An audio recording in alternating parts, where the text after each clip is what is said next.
Ladies and gentlemen, it's TECHMANPAT here. You might not have recognized me with these headphones, but it's me. And today we are looking at a story shared by 9 News out of all the great and fantastic journalistic talents out there. I can't do it.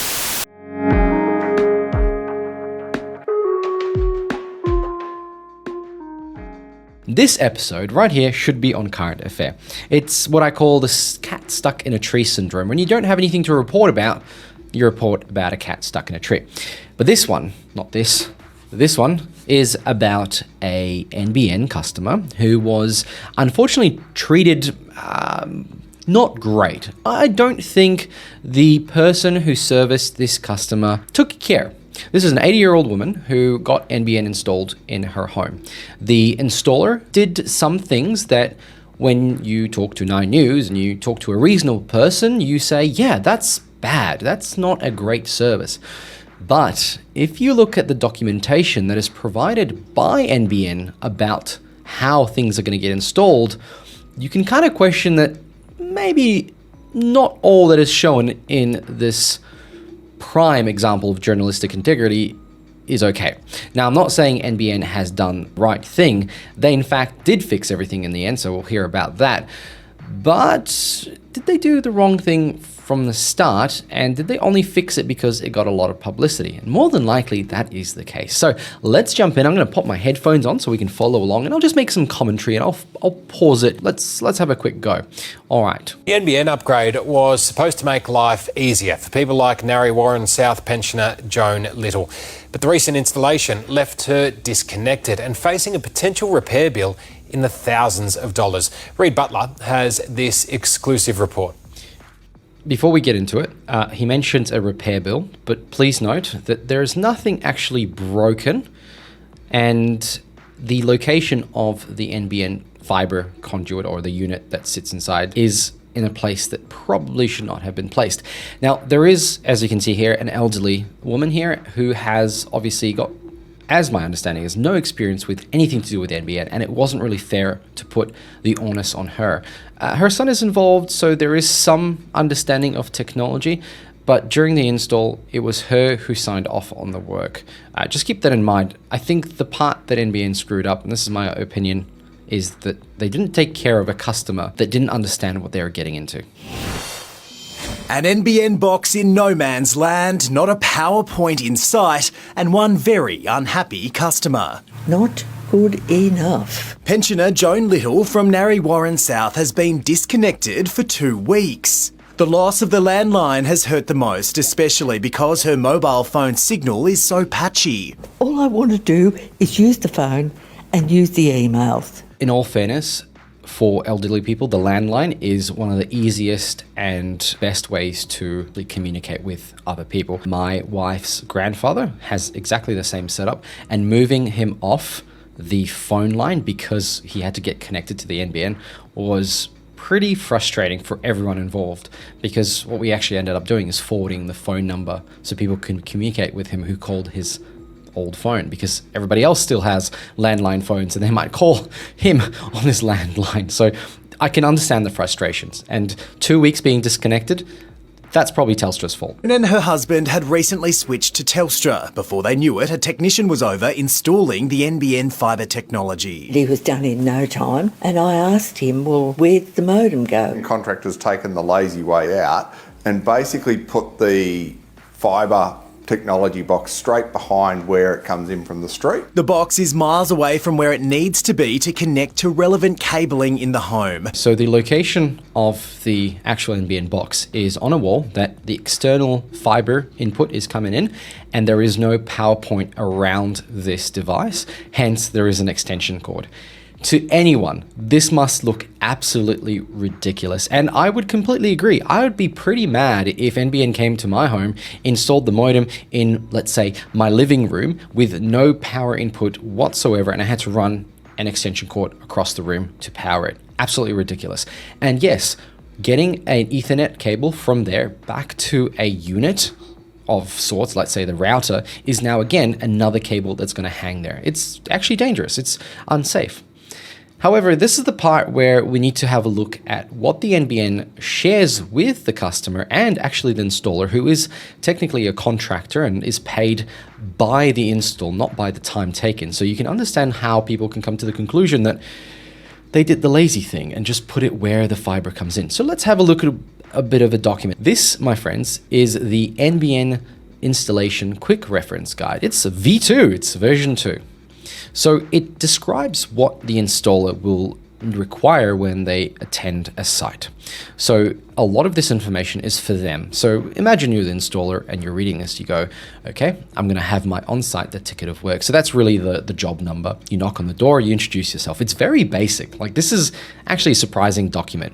Explain what you're here to do, show the end user the equipment, ask the resident if they have any medical and or security alarms, and if so, advise them that they will need to connect their alarm service provider to discuss continuity of service. So this is really good. Every time, especially elderly, they might have emergency little beeper things where if they fall and things like that. Pointing out where the device is going to get installed. So identify and document the agreed equipment installation location. This is probably the most important one.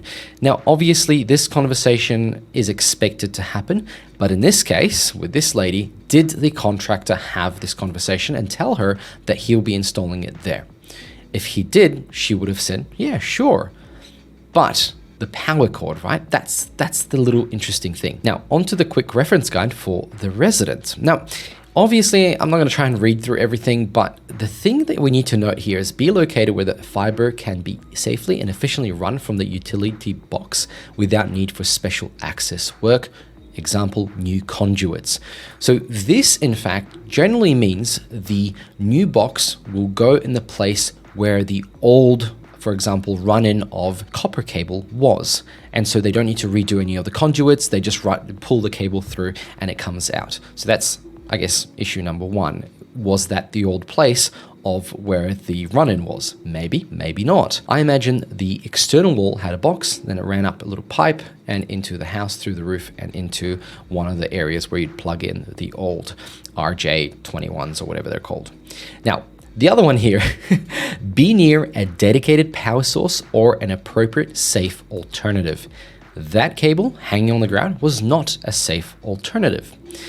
And it says here, be inside a surface, exterior wall, which is easily accessible for the cabling fiber, which makes sense. On here is an example of what that should look like. You've got your, let's say your outside premises going in, then the box and the power. If you've got a power supply or a backup battery, you've got another little box here.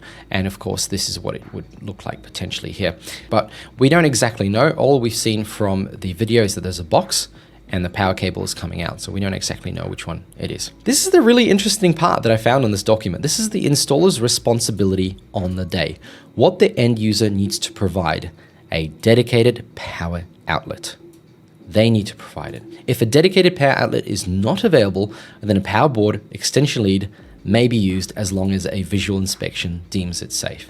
The question was, and you saw the little couch just sitting there on the left, was it deemed that the cable was sitting behind these couches running along the back side of the wall and that was deemed safe?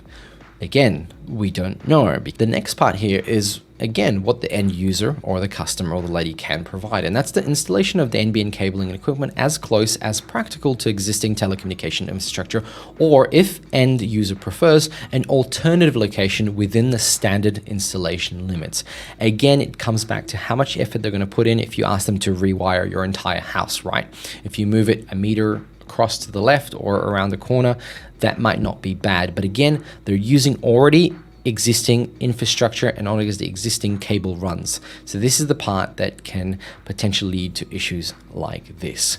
The box is sitting on that other side of the house, bring it in, and there's no power. Well, it's probably the easiest, quickest run because the nearest power is way along the line. Question you have to ask, could they have run a little bit more outside in a little conduit and then moved it closer to the power source? On top of that, a financial blow.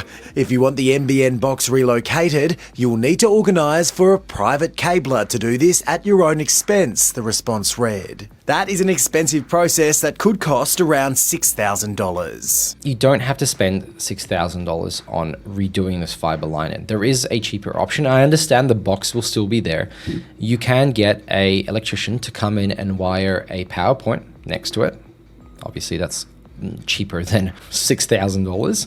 You can then ask them to also run another Ethernet port, let's say a little blank plate on the wall that runs back to the required room or area where you need to plug in your existing equipment. That in itself should be less than $1,000. So in this case, this customer was an elderly person who potentially doesn't understand this next new technology and potentially wouldn't be able to open up this email if she didn't have internet access. This was not the customer to just do a rush job. The question is, was it a rush job? I feel like it was, and I feel like there could have been a better solution. However, the problem we have here, and this is the problem that I sort of stipulated at the start, is we have a story from 9 News, which is giving you a very partial view and potentially a biased view to this party, and we don't actually get to see the rest. It should be easier than this. Andrew suspects the installation was a rush job. Instead of a daily wage, the NBN subcontractors are paid per install, hundreds of dollars. So there is an incentive to get things done quickly. Because if we've gone through this, other people have too. She has an absolute point. It is a little bit complex, but there's a balance here that NBN has to take. Should they have made an effort to get better connected with close to a power source? Yes. Should they have accounted for all the equipment that person has potentially in the kitchen where the old location of the cabling was? Technically, maybe not, because every customer is different. They also have the rule that you shouldn't put this equipment near any wet areas or any kitchens. So that's also another little rule they have. Obviously, you don't want very expensive equipment getting wet. I guarantee it. In fact, I get a lot of emails from people who have had terrible experiences with NBN. Even if the woman wasn't 80 years old and she didn't know anything or she knew something about the technology, this can be frustrating to anybody, because if somebody comes into your home and they put something in place that doesn't fit the rest of your home, it's your home, you decide how things are, then that can cause a lot of issues. I look forward to doing a video of my own and seeing how the techs come in and put it in my own home. I will have obviously a little bit more knowledge, but I'll be very frustrated if they put it in a place where I don't want it. And I'm already thinking that it's gonna go in a bad place and I won't be happy. So friends, let me know what you guys think below. Let me know about your stories where things didn't go right. And as far as the outcome of this is, after 9 News got involved, so kudos to them, the NBN installer, or rather NBN, came around, moved it at their cost and moved it to an area that was more appropriate. I guess the question should be asked, why didn't they do that in the first place? Friends, thank you very much for watching. I'll catch you all in another one. Bye.